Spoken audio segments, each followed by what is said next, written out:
Pastor, por favor, desarrolle la respuesta a esta muy interesante pregunta. ¿Cuál es el papel del Espíritu Santo en la época, en la etapa del Antiguo Testamento? Por favor.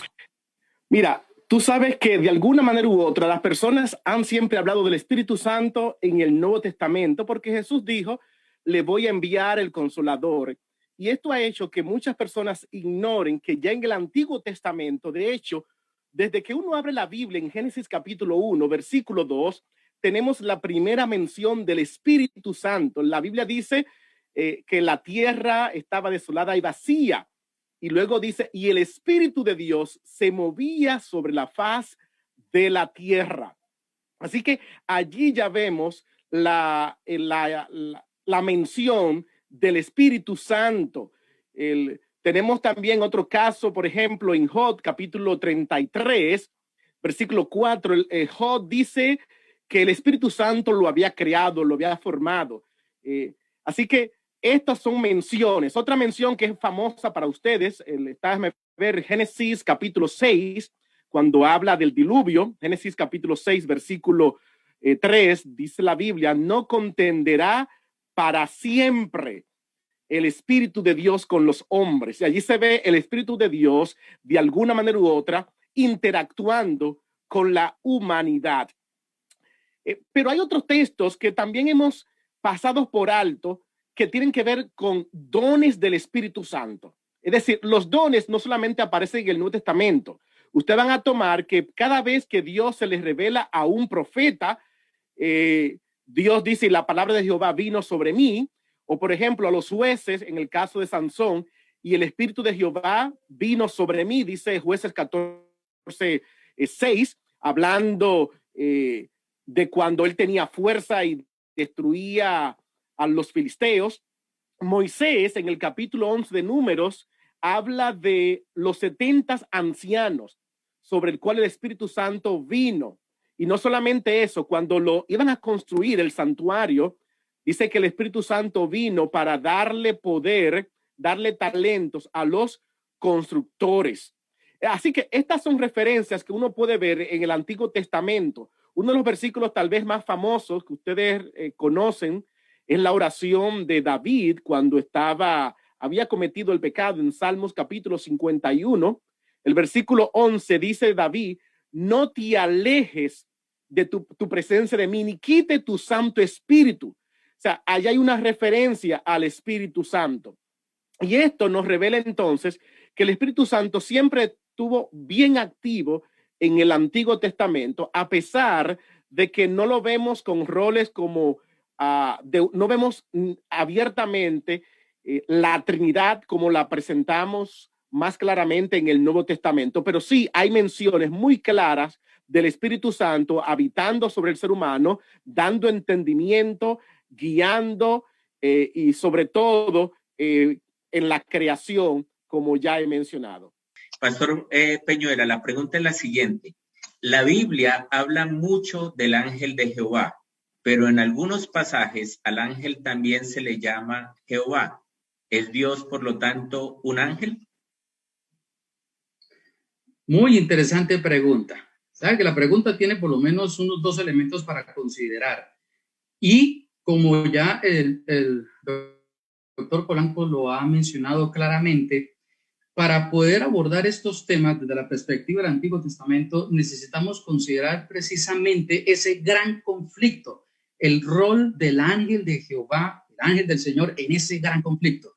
Básicamente dos elementos, mis amigos queridos, y si tienes tu Biblia, te invito para que la tengas para allí rápidamente a buscar por lo menos tres pasajes.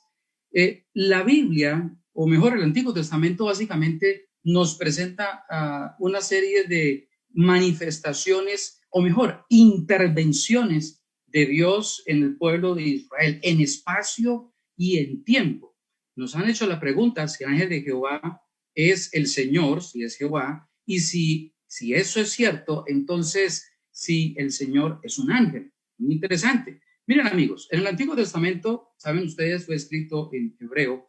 Por lo menos tenemos, en medio de otros cuantos términos y palabras y expresiones que utilizaron los escritores bíblicos, por lo menos tenemos tres que quiero resaltar. El número uno Elohim, la palabra que se traduce generalmente se traduce como Dios, en la forma de cómo los escritores bíblicos se refieren a Dios. La Biblia comienza hablando de Elohim, Dios, pero también habla de Ruach Adonai, el Espíritu del Señor. El texto bíblico, desde el inicio de la narrativa, de los textos iniciales de la Biblia, el Génesis, el Éxodo, comienzan hablando ya en estos términos, el Espíritu del Señor, el Espíritu de Adonai. Pero también hay otra palabra muy interesante y es la que nos ocupa, y es el término de Malach Adonai. Malach Adonai es la expresión que traduce el ángel del Señor, el ángel de Jehová. Aparece 58 veces en el Antiguo Testamento y por lo menos 6 en el libro de Génesis. Y justamente en el capítulo 16 aparece por primera vez en la experiencia de Agar, cuando ella quiere huir de su ama, de Sarai, y quiere huir también de Abraham. Y el ángel de Jehová la encuentra y le da un mensaje. El Antiguo Testamento presenta que el ángel de Jehová da mensajes y comisiona. Básicamente tiene esas dos funciones: da mensajes y comisiona. Pero la pregunta es, bueno, ¿el ángel de Jehová es el Señor? Y si eso es cierto, quiere decir que el Señor es un ángel. Bueno, permítame decirles que sí y no. ¿Por qué? Miren, acompáñame al capítulo número 3 del libro del Éxodo. ¿Qué encontramos en esta escena? En el capítulo 3 del libro del Éxodo encontramos cuando Dios se manifiesta a Moisés y lo llama. ¿Recuerdan la escena de la zarza? Capítulo 3, mire, quiero leerle rápidamente el versículo número 2. Dice el versículo número 2 que se le apareció el ángel de Jehová. Malach Adonai, se le apareció el ángel de Jehová allí en una llama.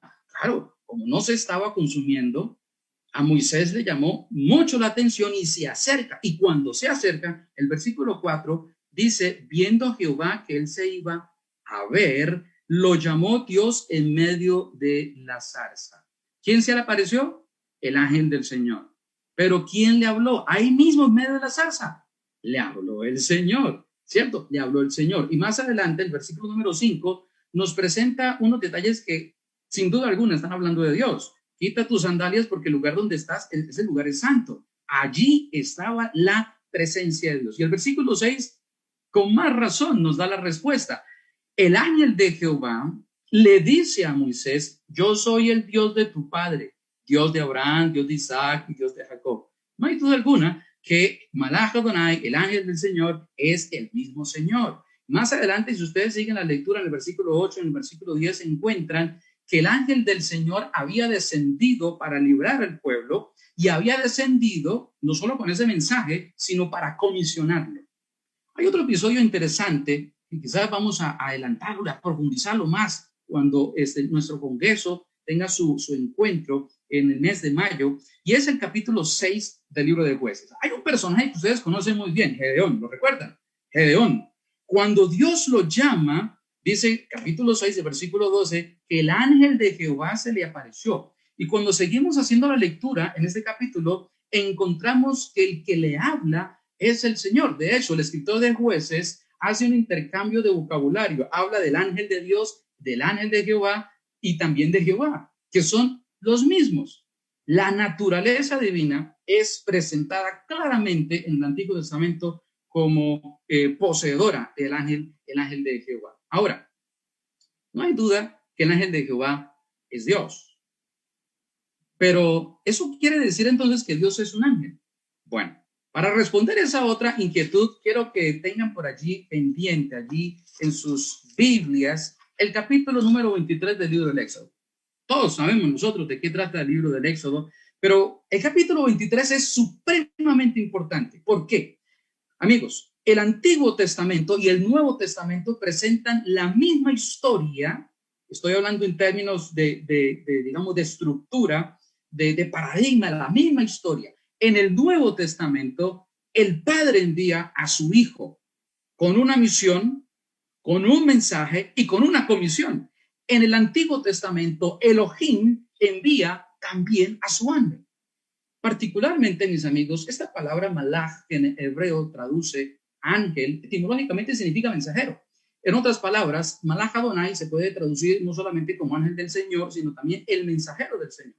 Capítulo 23, ¿por qué es importante? Porque el capítulo 23 introduce de una manera más clara la función de Malach Adonai, la función del ángel del Señor. Miren, capítulo número 23, el versículo número 20, está hablando Elohim, está hablando el Señor. Dice, he aquí yo envío mi ángel.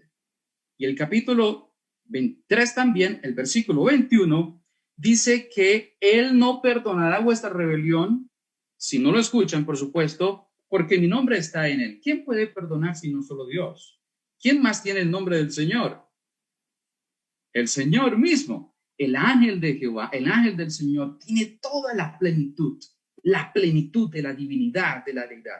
Amigos queridos, cuando analizamos el gran conflicto desde la perspectiva del santuario, y es allí a donde yo quiero invitarles para que estudiemos con más detenimiento en mayo, cuando estudiamos el gran conflicto desde la perspectiva del santuario, la relación, la tipología vertical, la relación que existe del tabernáculo del desierto, el templo de Salomón, con el santuario celestial, cómo el Padre Elohim está allí en el santuario celestial y cómo Malach Adonai, cómo el ángel del Señor está aquí manifestándose con sus hijos, es la misma imagen que tenemos nosotros en el Nuevo Testamento. Qué hermoso cuadro de nuestro Padre Celestial, de nuestro Dios. Hay un gran conflicto, pero en ese gran conflicto Dios no dejó a su pueblo solo. Dios envió a un mensajero y así como comisionó a Moisés y así como comisionó también a Gedeón y así como el Señor Jesús comisionó a su pueblo, hoy nosotros seguimos siendo comisionados con una gran misión. Y vamos a plantear de entrada la pregunta, una pregunta bien interesante. La pregunta es, nuestros hermanos testigos de Jehová usan Juan 1:1 para decir que Jesús no es Dios. ¿Cómo hemos de interpretar la declaración de ese pasaje? Como ustedes recuerdan, si estuvieron bien atentos, justamente el doctor Cardoso va a estar hablando de este y otros pasajes ahí como complejos relacionados justamente con el Espíritu Santo, y hoy, como una primicia de esa exposición, nos va a desarrollar esta pregunta relacionada con Juan 1:1.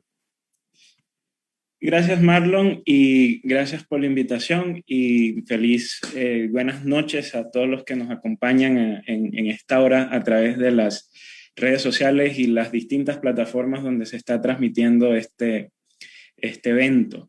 Yo tengo la tarea maratónica de explicar en 10 minutos algo que con mis estudiantes a veces nos lleva 3 horas. Así que vamos a tratar de hacerlo lo más rápido posible, pero con la intención de que las personas que nos escuchan puedan también entender. Entonces, todo el debate y el problema que tenemos allí en Juan 1:1 es que cuando usted frecuentemente de pronto se puede encontrar con alguien en la calle y esa persona resulta ser un testigo de Jehová, a usted le va a decir, no, es que Jesús no es Dios. Y entonces usted le va a decir, no, pero claro, si Jesús es Dios, y aquí lo tengo en mi Biblia. Y entonces el testigo de Jehová va a sacar su Biblia y le va a decir, sí, pero es que tu Biblia está mal traducida. En tu Biblia, cuando tú vas a Juan 1:1, dice, y en el principio era el verbo estaba con Dios y el verbo era Dios. Pero en la traducción bíblica de los testigos de Jehová, dice, el pasaje se vierte de forma diferente. Aquí yo les he colocado por acá la traducción de la Biblia de los testigos de Jehová, versión 2019, ellos hicieron una revisión. Entonces, en la versión de ellos aparece en el principio la palabra existía, hasta allí no hay problema.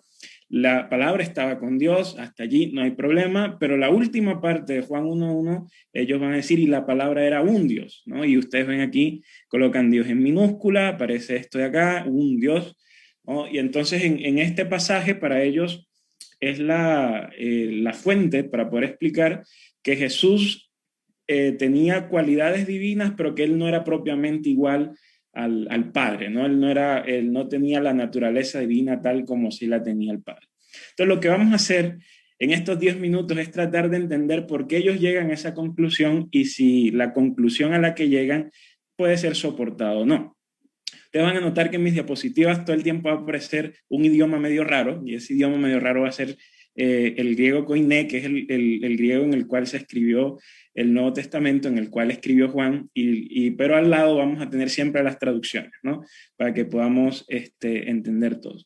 Entonces, la lógica, ¿cuál es la lógica, no? Porque ellos llegan a esa conclusión de que en Juan 1:1 se debe traducir la frase al final, que aquí está por acá en griego, ¿no? Kaiteos genjologos. ¿Por qué esa última frase que en sus Biblias Reina Valera aparece como "y la palabra era Dios"?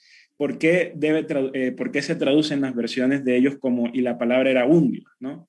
Entonces, para ellos, el artículo en griego, ¿no? Esa categoría gramatical que tenemos en el idioma español, pero que también está en griego, para los testigos de Jehová el artículo en griego se utiliza desde su perspectiva para que un sustantivo sea definido. Y ahorita vamos a hablar de qué es un sustantivo, cuándo un sustantivo es definido, cuándo es indefinido, ¿no? Pero para el testigo de Jehová el artículo en griego se utiliza para definir a un sustantivo. Entonces el segundo paso en su lógica es que cuando ustedes ven aquí el texto griego, la palabra teos no tiene artículo. Entonces ellos dicen, ok, el artículo en griego define un sustantivo, teos no tiene un artículo, por lo tanto, en su concepción, eso quiere decir que teos es un sustantivo indefinido.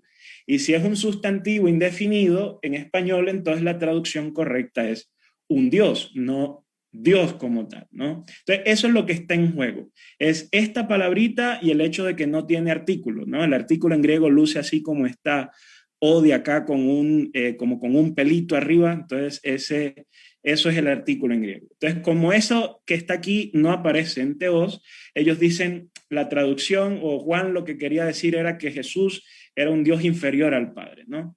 Entonces, la pregunta es, ¿tienen ellos razón o no tienen razón? Para entender el asunto, ¿no? Y lo que está en juego, yo aquí he colocado un ejemplo muy sencillo para que entendamos cuál es la diferencia, ¿no? Cuando yo hablo de algo que es indefinido y algo que es definido. En esta frase que está acá, cuando yo digo Carlos se comió una manzana, aquí en español una hace referencia al artículo indefinido. Entonces, cuando yo digo Carlos se comió una manzana, yo estoy diciendo que Carlos se comió cualquier manzana, ¿no?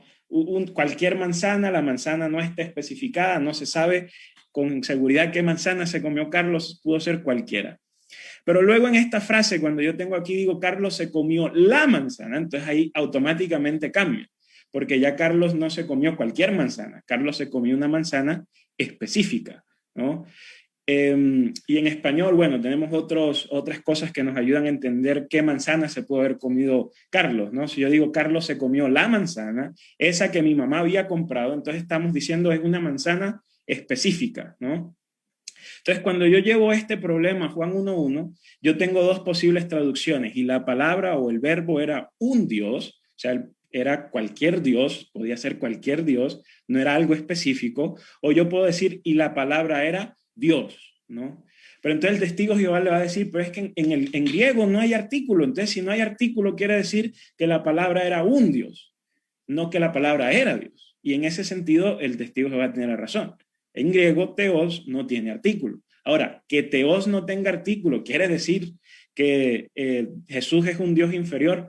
Ahí es donde necesitamos ver unos cuantos ejemplos para mostrar y entender que la ausencia del artículo en griego no justifica una traducción parecida a que la palabra era un Dios, ¿no? Aquí yo puse sencillamente, son dos ejemplos muy sencillitos. Aquí pues me tocaba colocar el texto en griego para mostrarle a ustedes que en griego sí están los artículos, pero aquí está la traducción en español. Entonces este texto es Mateo 8:20, dice, y Jesús le dijo a él, aquí ustedes logran ver esto que está aquí, que yo estoy subrayando en griego, es el artículo. Entonces en este texto, tanto esta palabra, ya les vamos a mostrar la traducción, pero las dos palabras tienen artículo. La traducción o el texto hace referencia en Mateo cuando Jesús le responde a un interlocutor y le dice las zorras. Entonces aquí está las zorras, esto que está acá es el equivalente en español, las zorras tienen madrigueras y las aves, esto que está acá, las aves del cielo nidos. Si ustedes notan en español, las tiene artículo, pero eso no quiere decir que estas palabras sean propiamente definidas, porque cuando hablamos de las zorras, Se está hablando de una categoría en general, ¿no? De todas las zorras. Y cuando se habla aquí de las aves, igual se está hablando de forma general. No se está diciendo un ave en específico. Si yo me voy ahora a otro texto, y aquí ocurre lo contrario. Aquí les voy a mostrar en un texto en griego donde no hay artículo y aún así la palabra está hablando de algo en específico. El texto es Mateo 24:21. Ustedes aquí ven en griego que no hay nada por acá que marque el artículo, ¿cierto? No hay artículo en griego. Pero cuando ustedes ven la traducción al español, sí hay, porque la idea es definida aún si no hay artículo. Me permito leerles la traducción. Porque habrá entonces una gran tribulación, tal como no ha acontecido desde el principio del mundo, ¿no? En español aquí tenemos claramente que se está hablando de este mundo, pero en griego no hay artículo. ¿Qué quiere decir eso? Que en griego, en el idioma en que Juan escribe, que haya o no haya artículo, no quiere decir, eso no es lo que marca que una palabra sea definida o indefinida. Lo que significa que cuando un testigo de Jehová dice, no, es que como en griego no hay artículo, yo puedo traducir que la palabra era un Dios, él está colocando las reglas del español, se la está colocando al idioma griego, y así no podemos, porque el idioma griego tiene sus reglas gramaticales y deben ser respetadas. En ese caso, como en el griego, el artículo no es lo que define si una palabra es definida o no.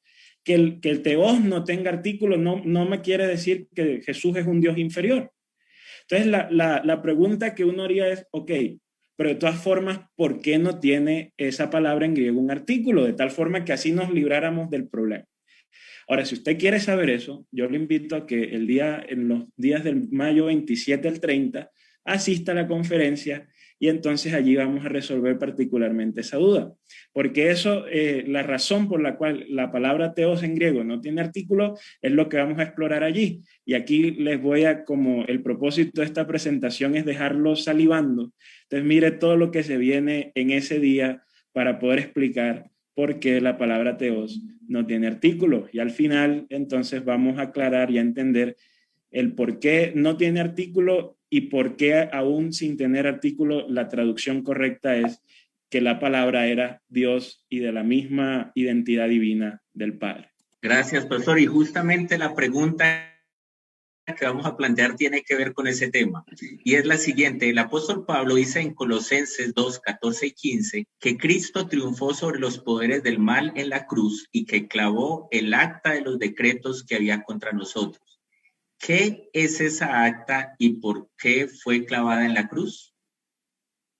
Muy buena pregunta, Marlon. Y la razón por la que esta pregunta tiene una importancia suprema para los cristianos es porque muchas personas se confunden un poquito, muchos hermanos en la fe, hermanos cristianos de otras denominaciones, se confunden un poquito al entender el contexto y el argumento que Pablo presenta en Colosenses capítulo 2. Aunque no es el tema de esta noche, la forma como entendamos el acta de los decretos que ha sido clavada en la cruz afecta mucho la manera como entendemos la mención el sábado que se hace 1 o 2 versículos más adelante. Permíteme leer nuevamente Colosenses para que entendamos un poquito. Voy a empezar a leer desde el versículo 11.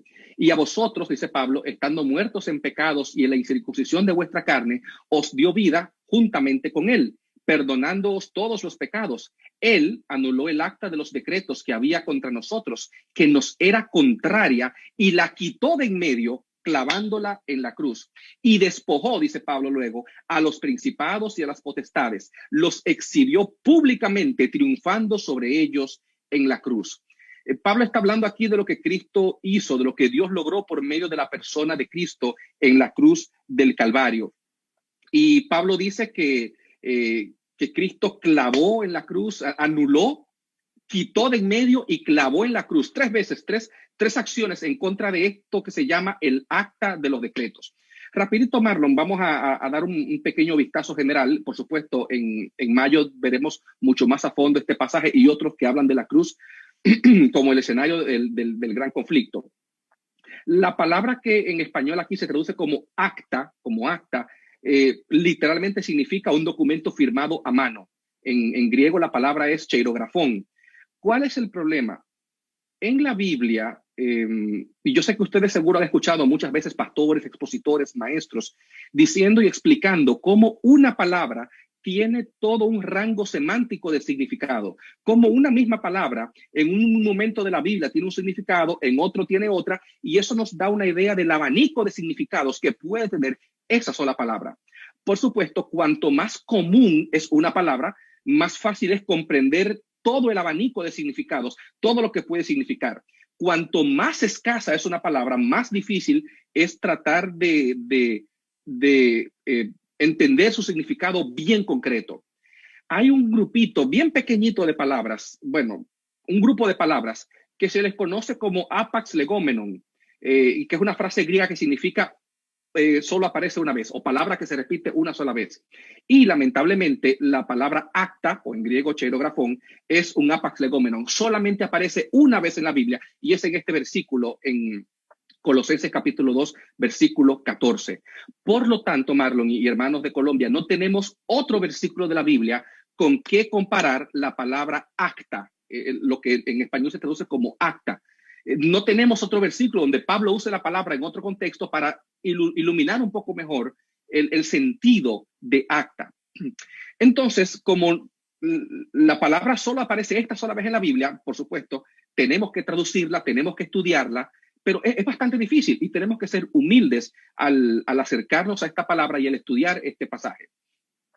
Por lo general, la palabra cheirografón, acta, aparece fuera de la Biblia, en la literatura secular, como significando recibo, factura, en el sentido del reconocimiento de una deuda. Muchas veces era un recibo que el mismo deudor escribía con su puño y letra, a puño y letra, reconociendo que le debía algo a otra persona. Era como una especie de confesión de deuda, si me permiten esta expresión. Que una persona, el deudor, firmaba. Por supuesto, la palabra que acompaña el acta es el acta de los decretos, que en griego es la palabra dogmasín. Y esta combinación de palabras es la que ha llevado a muchas personas a malinterpretar, y voy a decirlo así de entrada, a malinterpretar el acta de los decretos, ya sea con el Antiguo Testamento. Hay cristianos que creen que el acta de los decretos que fue clavada en la cruz era el Antiguo Testamento. Otros creen que es la ley de Moisés, la Torá, los primeros 5 libros de la Biblia. Y otros los reducen un poquito más a la ley ceremonial. Y antes de entrar de lleno en por qué estas opciones no son válidas, permítame explicarles, yo sí creo que la ley ceremonial ya no es necesaria para el cristiano después de la muerte de Cristo. Sin embargo, el Nuevo Testamento no se refiere a la ley ceremonial como una ley que fue abrogada o que fue clavada o que fue destruida. La visión del Nuevo Testamento es que la ley ceremonial, esas leyes de sacrificios que señalaban y anunciaban a Cristo, se cumplieron en Cristo. Esa es la forma en la que Pablo y los autores del Nuevo Testamento se refieren a la ley ceremonial. Se cumplió, anunciaba a Cristo. Nunca hablan de abolir, de romper, de clavar, de quitar del medio o borrar o anular, como dice Pablo en Colosenses capítulo 2, versículo 14. Así que hay varias razones, pero básicamente muchas personas creen que acta de los decretos se refiere a ceremonias, a leyes, a instituciones del Antiguo Testamento que han sido clavadas en la cruz, que han sido anuladas, dice Pablo, fue anulada, quitada del medio y clavada en la cruz. ¿Cuál es el problema? ¿Por qué no podemos entender el acta de los decretos ni con el Antiguo Testamento? No podemos entenderla en función de la ley de Moisés, la Torá, el Pentateuco, ni tampoco como la ley ceremonial. En primer lugar, yo leí hace un momentito el párrafo un poquito más completo, donde Pablo dice lo que Cristo hizo, dice que nos resucitó, nos perdonó los pecados. Ese nos perdonó los pecados, Pablo le está escribiendo a los colosenses, a los hermanos de Colosa, que obviamente no eran de origen judío. Colosa era una ciudad gentil. Por lo tanto, el primer problema de entender el acta de los decretos como relacionada a la Torá o al Antiguo Testamento es que el problema que Pablo percibe para toda la humanidad no es un problema judío, no es un problema que solamente se desprende del Antiguo Testamento como documento o del pueblo de Israel. Pablo entiende que el problema del pecado, que es lo que él está hablando aquí, del perdón de los pecados, dice que él nos dio vida, nos perdonó, nos resucitó con Cristo, dice el versículo 10 y el versículo 11. Dice que en otro tiempo, versículo 13, estábamos muertos. Ese problema lo comparten tanto los judíos como los gentiles, el problema del pecado.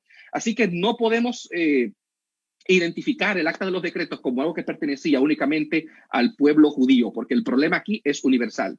Número 2, la palabra acta o cheirografón, bueno, o cualquier otra palabra con el sentido de acta, nunca se utiliza en el contexto ni judío ni cristiano para identificar ni al Antiguo Testamento ni a la ley. A la ley de Dios nunca se le llama acta. De hecho, el tercer punto o el tercer argumento es que Pablo en sus cartas menciona la ley en su sentido amplio, en el sentido de la ley ceremonial, o refiriéndose al Antiguo Testamento o al Pentateuco, más de 100 veces. Más de 100 veces Pablo menciona la ley. Y en ninguna de estas 100 veces en sus cartas se refiere a la ley con el sustantivo dogmasín, que es el que aparece en Colosenses 2:14, decretos. Nunca Pablo se refiere a la ley como decretos.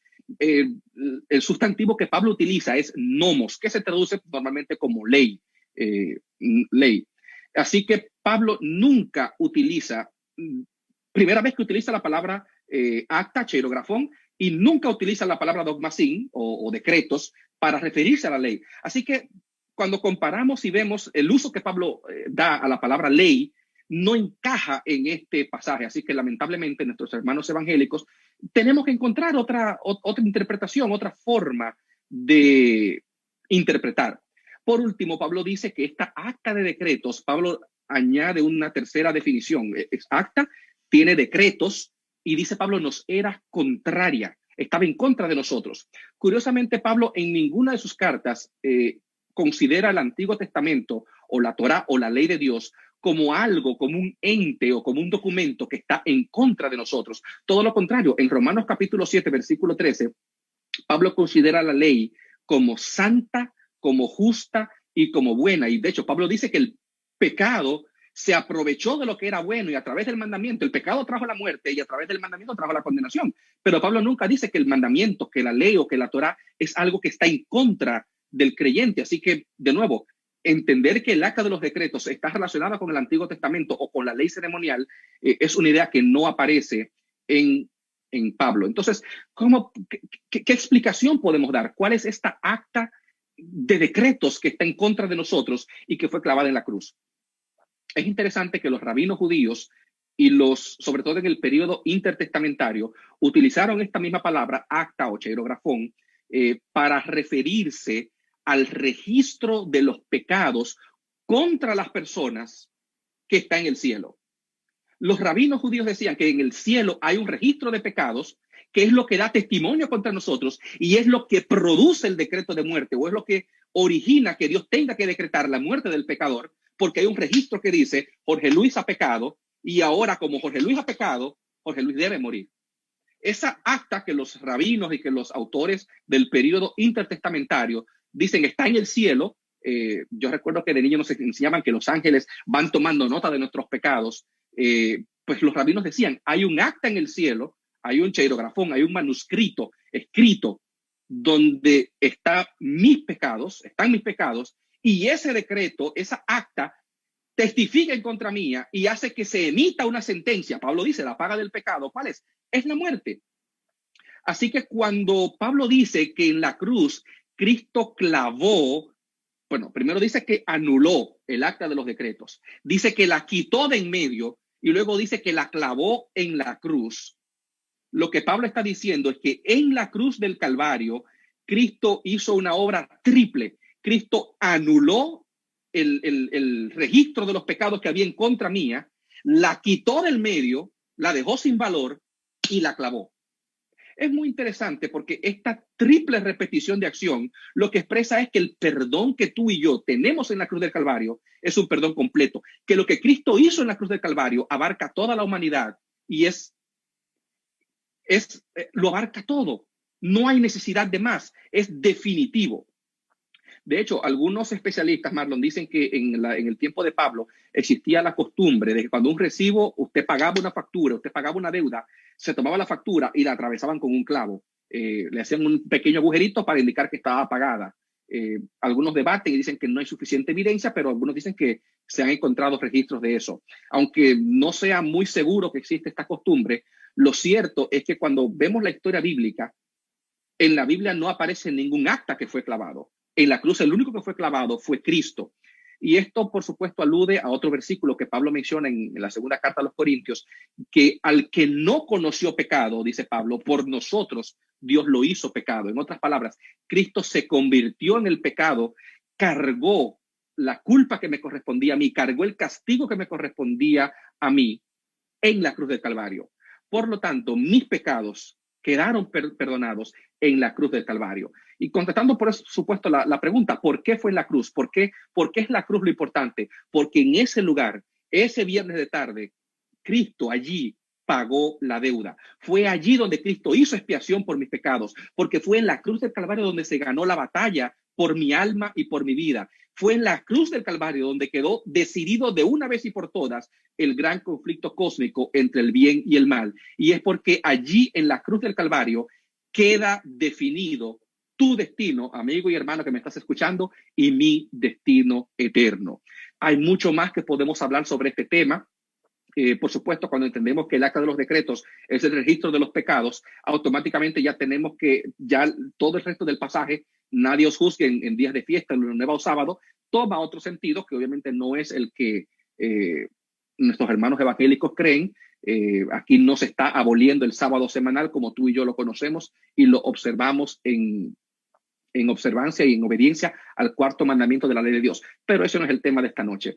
Pero si quieres aprender más sobre este pasaje y otros pasajes donde se habla de la cruz del Calvario como el eje y como el centro del gran conflicto donde se decidió la victoria de las fuerzas del bien, te invito a que me acompañes durante el mes de mayo. Esto fue solamente una probadita, uno de varios puntos que vamos a presentar en ese seminario aquel día. Así que yo espero verte, espero compartir contigo, estoy ansioso por escuchar tus preguntas, por tratar de darles una respuesta, por saber qué es lo que te inquieta y por compartir contigo en ese día la cruz y el gran conflicto cósmico. De regreso a ti, Marlon, y un abrazo para todos los hermanos que han estado y han mantenido la sintonía con nosotros en esta noche. Bueno, ha sido una noche de mucho aprendizaje, la participación del pastor Jorge Luis, del pastor Cardoso, del pastor Peñuela, simple y llanamente, han sido muy instructivas, pero como les dije al principio, esto es apenas el inicio.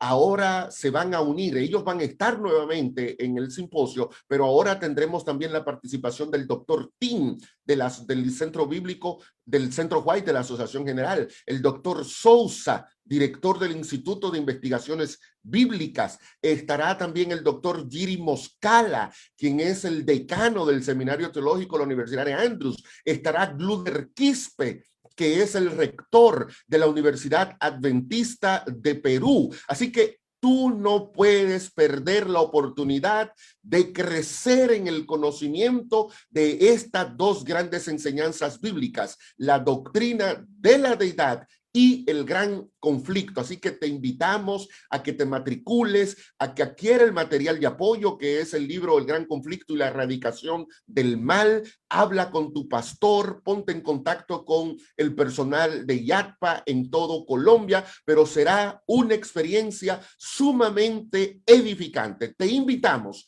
para que juntos a nosotros y a miles de hermanos de todo Colombia pueda participar de este maravilloso evento. Que Dios te bendiga y nos vemos muy pronto en nuestro Congreso Bíblico, El Gran Conflicto y la Doctrina de la Deidad.